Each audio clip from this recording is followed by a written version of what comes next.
Varicose veins కి సరైన చికిత్స కోసం సంప్రదించండి ఎవిస్ హాస్పిటల్. నమస్తే గురుగారు.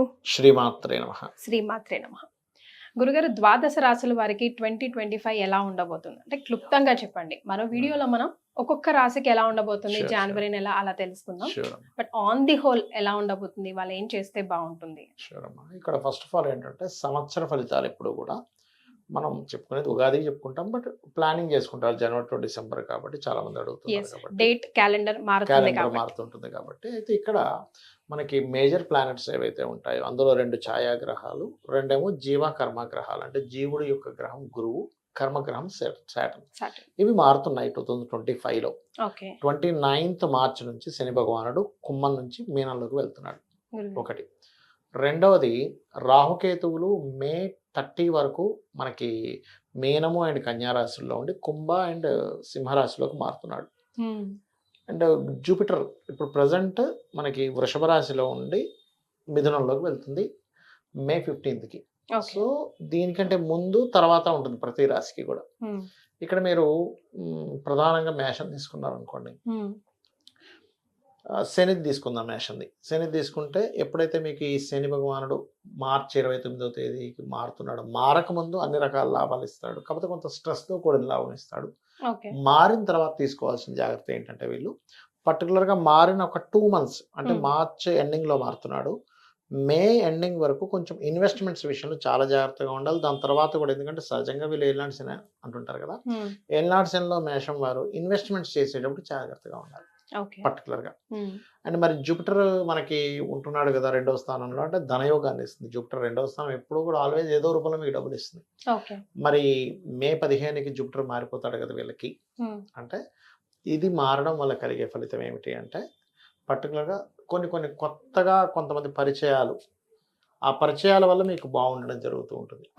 అంటే కొన్ని చూడండి అగ్రిమెంట్స్ అవ్వట్లేదు అంటుంటారు సరే, మార్చి తర్వాత మేషం వారికి అగ్రిమెంట్స్ అవుతాయి. అదేవిధంగా కేతు 6లో ఉన్నాడు. సహజంగానే మేషం వారికి పూర్వజన్మ కర్మ దేని మీద కనెక్ట్ అయి ఉంటుందండి, అప్పులు ఇవ్వడం తీసుకోవడం. మే ఎండింగ్ వరకు ఎట్టి బస్సులో అప్పులు ఇవ్వద్దు వీళ్ళు. మే ఎండింగ్ తర్వాత పంచమంలోకి వస్తాడు కేతు. మే తర్వాత నుంచి 2025లో తీసుకునే నిర్ణయాల విషయంలో జాగ్రత్తగా ఉండాలి. కాకపోతే రాజకీయ నాయకులకు చాలా బాగుంటుంది మేషరాశి వారికి. అయితే 12లో రాహు ఉన్నందుకు విదేశీ యోగం మే లోపలే వీళ్ళకి సిద్ధిస్తుంది. మే దాటితే బిజినెస్ ఆన్లైన్లో చేసే బిజినెస్కి బాగుంటుంది వీళ్ళకి. వీళ్ళు నిత్యము ఆరాధించాల్సిన సూర్య భగవాను ఆరాధించాలి, ప్లస్ గణపతిని ఆరాధిస్తే మంచిది మేషం వారు. ఇక వృషభం వారికి కనుక తీసుకుంటే ఇక్కడ ప్రజెంట్ 10th హౌస్లో ఉన్నాడమ్మ శని వీళ్ళకి. ఎప్పుడైతే 11th వస్తాడో అంటే మార్చ్ 29th నుంచి సకల రకాల అంటే అన్ని రకాల లాభాలు ఇస్తాడు. వృషభం వారికి 2వ స్థానంలో గురువు మారుతున్నాడు. ఎప్పటి నుంచి మే 15th నుంచి.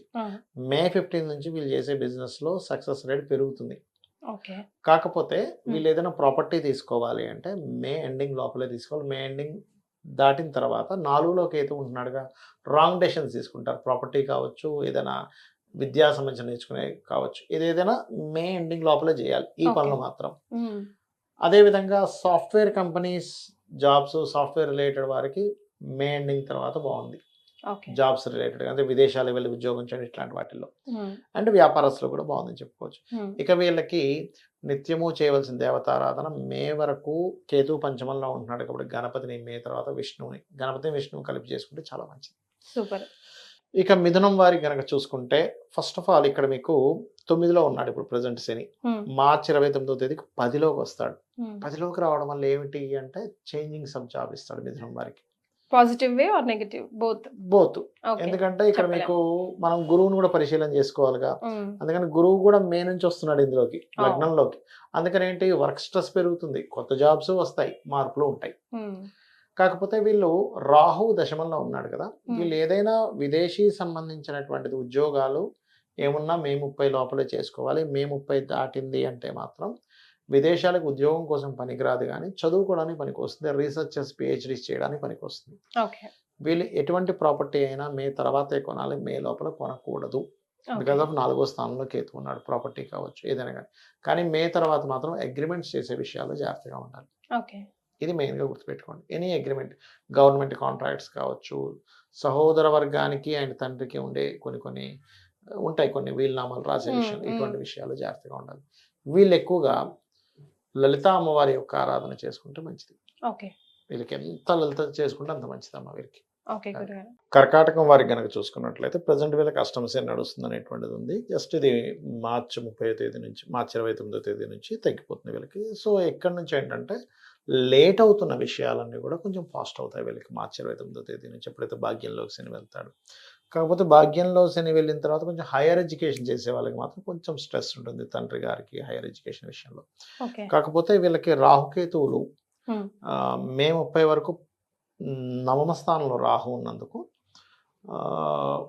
పితృదేవత ఆరాధన చేసుకోవడం అన్ని విధాలా బాగుంటుంది వీళ్ళకి. ఈ అష్టమ శని ప్రభావం కూడా తగ్గుతుంది పితృదేవత ఆరాధన చేసుకుంటే. కాకపోతే మే 30 వరకు కూడా అగ్రిమెంట్స్ చేసేటప్పుడు డాక్యుమెంటేషన్ రిలేటెడ్ సంబంధించిన విషయంలో జాగ్రత్తగా ఉండాలి. ఇక అదేవిధంగా గురువు వీళ్ళకి ప్రజెంట్ చూసుకున్నట్లయితే లాభస్థానంలో ఉన్నాడు. లాభగురువు చాలా మంచివాడు, అందులో ఎటువంటి సందేహం లేదు. బట్ మే 15 నుంచి ఎప్పుడైతే గురువు మారుతున్నాడో మే 15 తర్వాత ఉన్నత విద్యల కోసం బయటికి వెళ్ళడానికి కొంత అనుకూలత అనేటువంటిది గురుబలం వల్ల వస్తూ ఉంటుంది, 12లో గురువు ఉండడం వల్ల. అండ్ తండ్రి యొక్క ప్రాపర్టీ ఏదైనా డిస్ప్యూట్స్లో ఉంటే క్లియర్ అవ్వడము, ఇన్వెస్ట్మెంట్స్కి చాలా మంచిది చెప్పాలంటే. కాకపోతే కొంచెం లాంగ్ టర్మ్ ఇన్వెస్ట్మెంట్స్ పెట్టుకోవడం బెస్ట్, బికాస్ ఆఫ్ గురు రాశిలో శని ఉన్నాడు కాబట్టి. ఇక వీళ్ళు చేయవలసిన దేవతారాధన సుబ్రహ్మణ్యేశ్వర స్వామి ఆరాధన చేసుకున్నట్లయితే అన్ని విధాలు బాగుంటుంది. పెద్దలకి సుబ్రహ్మణ్య స్వామికి చేసుకుంటే అద్భుతంగా ఉంటుంది.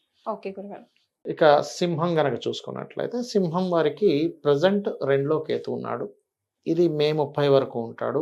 ఎటువంటి మనీ ట్రాన్సాక్షన్స్ చేసేటప్పుడైనా సరే గణపతిని ఆరాధించుకొని చేసుకుంటే బాగుంటుంది మే 30 వరకు ప్రత్యేకంగా.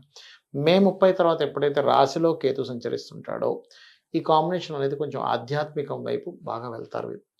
అదేవిధంగా మే 30కి మనకి ఎప్పుడైతే లగ్నంలో కేతు ఉంటాడో సప్తమంలో రాహు కూడా ఉంటాడు. సో మే 30కి ముందేమో కొంచెం వాహనం మీద వెళ్ళేటప్పుడు కొంచెం జాగ్రత్తగా ఉండాలి, రీసెర్చెస్ ఫలిస్తాయి మళ్ళీ. కానీ మే 30 నుంచి వీళ్ళు సంబంధాలు ఏదైనా, ఇప్పుడు ఒక స్త్రీమూర్తి కావచ్చు, పురుషుడు కావచ్చు, ఏదైనా సంబంధం వెతుక్కునేటప్పుడు మే 30 తర్వాత ఒక 1.5 year ఆఫ్ టైము పర్టికులర్గా విదేశీ సంబంధాలే కుదురుతాయి అక్కడ. నార్మల్ సంబంధాలు కుదరవు సింహం వారికి. అలాగే షేర్ మార్కెటింగ్ రిలేటెడ్ సంబంధించిన విషయంలో మే 30 తర్వాత కొంచెం లాంగ్ టర్మ్ షేర్స్ విషయంలో జాగ్రత్తగా చూసుకొని చేసినట్లయితే బాగుంటుందని చెప్పుకోవచ్చు. బట్ ఏదైనా కొంచెం లాంగ్ టర్మ్ చూసుకోవాలి. చాలా మంది తెలియక షార్ట్ టర్మ్ చేసేసుకుంటుంటారు, డైలీ ట్రేడింగ్ చేస్తుంటారు. పర్టికులర్గా అది యోగం షేర్ మార్కెట్ అనేది 5 to 8-12 కాంబినేషన్ బాగుంది అంటేనే వాళ్ళకి బాగా రాణించడం జరుగుతూ ఉంటుంది, అదొకటి. అదేవిధంగా శని కూడా అష్టమ శని స్టార్ట్ అవుతుంది వీళ్ళకి పర్టికులర్గా చూసుకుంటే. సో అష్టమ శని వల్ల ఏమిటి అంటే చూసుకున్నట్లయితే కాస్త ఈ రాహు ప్రభావం ఎలా అయితే అష్టమంలో ఉందో అది కూడా కొంచెం వర్క్స్ లేట్ అవ్వడము, కొంచెం పూర్వీకుల ఆస్తులకు సంబంధించిన, ముఖ్యంగా తాతగారి ఆస్తికి సంబంధించిన విషయంలో కొంచెం మూవ్మెంట్ అనేది లేట్ అవ్వడం జరుగుతూ ఉంటుంది అష్టమ శనిలో. వీరు ఎక్కువగా దత్తాత్రేయుడిని ఎంత ఆరాధిస్తే అంత బాగుంటుంది. జయ గురుదత్త, శ్రీ గురుదత్త. సహజంగా ఇప్పుడు అష్టమ శని కావచ్చు, అర్ధాష్టమ శని, ఇలాంటి శని వాళ్ళు ఓం అనాకలిత సాదృశ్య చుబుక శ్రీ విరాజితాయ నమః చేసుకుంటే బాగుంటుంది. ఈ మంత్ర జపం చేసుకుంటే బాగుంటుంది. ఇక కన్యా లగ్నం వారికి చూసుకున్నట్లయితే ఒక 1 year నుంచి వీళ్ళకి యాక్చువల్గా ఏంటంటే తెలియని ఒక డిప్రెషను ఇట్లాంటివన్నీ ఉన్నాయి.